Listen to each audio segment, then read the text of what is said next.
I'm a cancer survivor, so whether it is prostate cancer, breast cancer, or any kind of cancer, I feel it is my duty to be present, to be able to support not just the persons who are battling with a diagnosis of cancer, but also to acknowledge the people who have gone before, the people who have suffered, the people who didn't get treatment in time, the people whose journeys were difficult and who fought against the odds to be able to live a bit longer. So for me, today is just another, I would say, a part of my journey in also being able to give back, but also to have a presence amongst not just my colleagues in Parliament, Wilfred Abrams, but also my community in St. Michael's Southeast, many of my young people who are from the community centre in the Golden Rock area,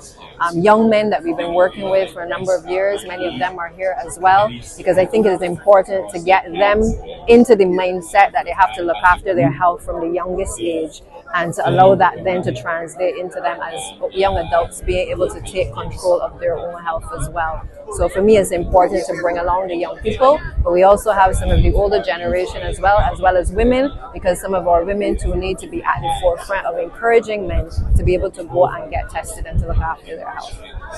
And do you think the messaging of early testing, do you think that people have been listening to that? I think we can always do more to encourage people to get tested early and to really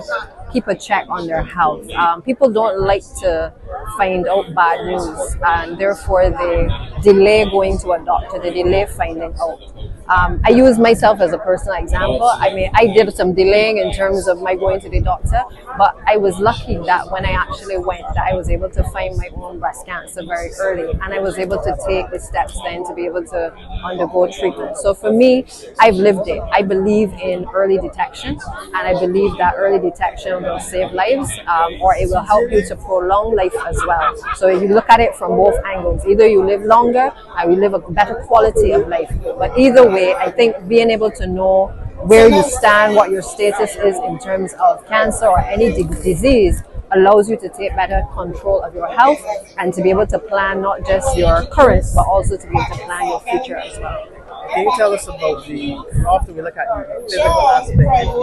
you have been diagnosed with cancer, but can you speak to the mental aspect, how important it is to have a good support system around you? Well, my support system never stopped from the day that I was diagnosed, and to this day, like I said, the people who are here today with me have been on that journey with me from 2018. I would not be here if I didn't have a strong support system. So you always hear me advocate for it, that tell somebody if you're diagnosed, share it with somebody. Don't be afraid to say you are going through something, because you never know what somebody else is going through and how that may inspire them. So I remain open about it, about my own journey, but also encourage people to be open as well and to share, because sometimes you never know what other people are experiencing, and it is that sharing that allows you to be able to manage expectations, but also to be able to manage your mental health as well as you go through